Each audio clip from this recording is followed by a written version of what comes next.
Queridos hermanos, ¿cómo están? Que Dios les bendiga. Soy el pastor Pedro Rubio Cabello y estamos una vez más para compartir la siempre vigente palabra de Dios.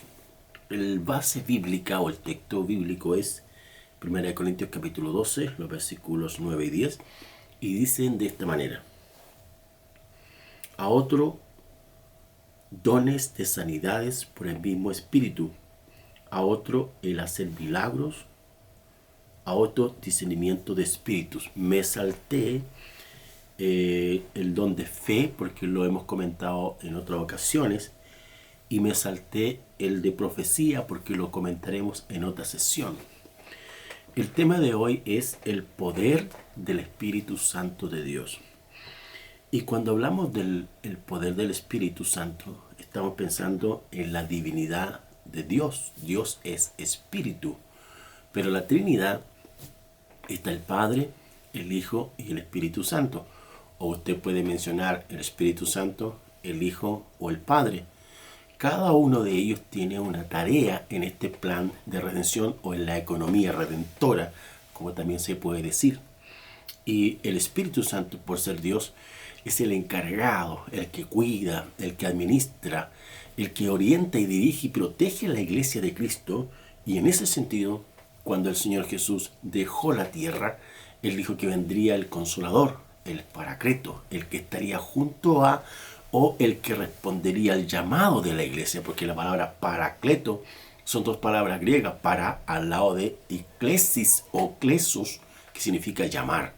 Entonces el Espíritu Santo es el que es llamado para hacerse cargo, para supervisar, para cuidar, para potenciar, para capacitar a la iglesia, es decir, a todas aquellas personas que hemos reconocido a Jesucristo como Señor y Salvador, y capacitarlos para ser testigos de Jesús en la extensión y en la inserción del reino de Dios en este mundo de tiniebla y de oscuridad. Entonces, Dios es el encargado de potenciar y de capacitar a la iglesia del Señor. Ahora, en el texto que yo leí, se mencionan tres dones del Espíritu, que podríamos decir que son tres capacitaciones sobrenaturales o de beneficio para el creyente, para que así la iglesia de Jesús pueda mantenerse sana, pueda mantenerse invencible, indestructible, y al mismo tiempo los creyentes puedan coordinar y trabajar adecuadamente en el reino de Dios. Veamos el primero. Dice dones de sanidades. La palabra dones que el autor bíblico utiliza en el texto griego es carismata o carismatas, y se refiere en el contexto plural. En otras palabras, la acción del don de sanidades no solamente se refiere a alguna sanidad, sino a todas las enfermedades que requieren sanidad o que requieren la intervención sobrenatural del Espíritu Santo. Entonces, esta palabra sanidades, que es el vocablo ismatón, aparece usado en el contexto de sanidades físicas, como también sanidades del espíritu o del interior del corazón de las personas. Lo notamos, Lucas, como médico, como doctor, en el contexto griego, es la persona que utiliza en más reiteradas ocasiones la palabra de sanidad, sin lugar a dudas que Lucas, como médico, conocía muy bien las terapias, las formas, las maneras de cómo abordar físicamente una enfermedad, ya que él era doctor. Pero también, una vez que conoció a Jesús y que fue compañero del apóstol Pablo, y que después, a través del ministerio paulino, él detectó y al mismo tiempo identificó cómo el Espíritu Santo de Dios iba capacitando a los creyentes para que fueran sanando, restaurando y recuperando físicamente a las personas que estaban afectadas con dolencias, como también a aquellos que tenían la enfermedad espiritual del pecado. Entonces, cuando el Espíritu Santo otorga esta capacidad de dones de sanidades a un creyente, a un ministro, a un hijo de Dios, es porque Él quiere que este creyente trabaje en la sanidad física como también en la sanidad espiritual de las personas. En segundo lugar, aparece el don de hacer milagros. Esta palabra milagros es la palabra que se utiliza como una obra de poder que se realiza en el campo energético, en el campo del poder, en el campo de la acción de parte del Espíritu Santo en relación de poder intervenir en aquellas situaciones humanas o naturales donde las personas solo pueden moverse hasta allí nomás.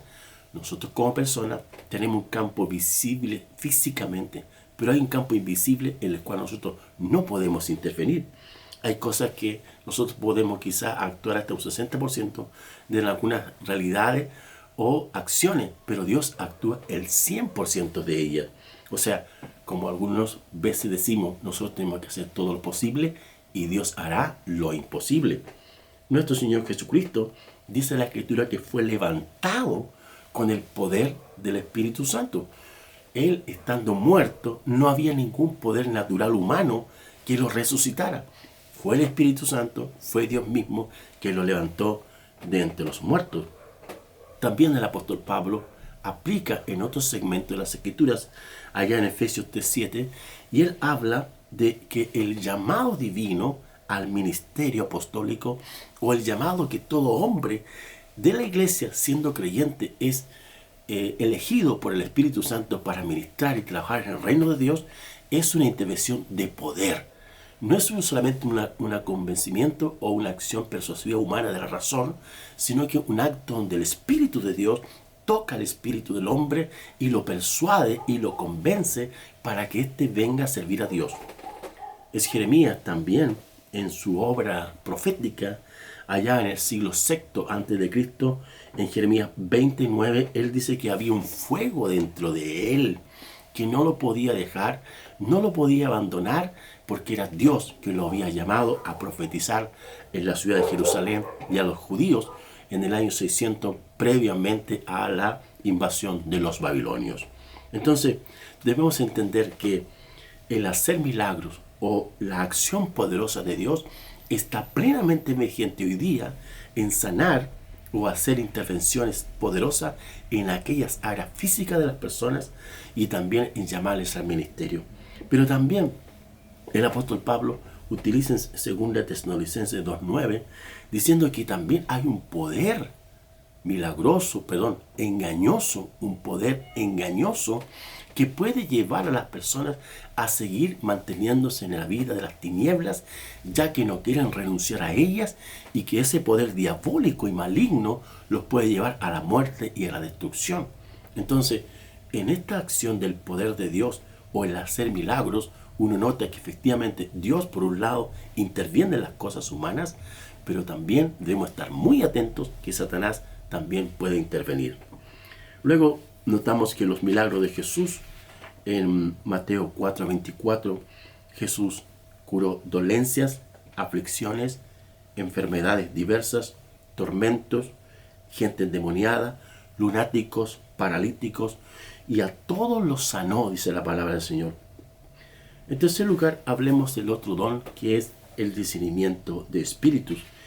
Discernimiento de espíritu, o la palabra discernir, es el vocablo griego diakrisis, que significa distinguir, separar con el objetivo de investigar exhaustivamente, escudriñar, interrogar.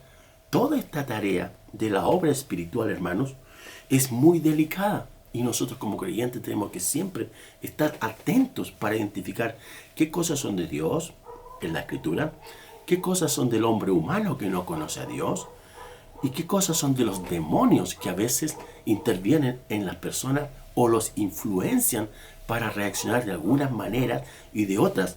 Y en ese sentido, el Espíritu Santo de Dios dota o capacita al creyente para que éste pueda discernir espiritualmente algunas situaciones que se pueden dar en la iglesia.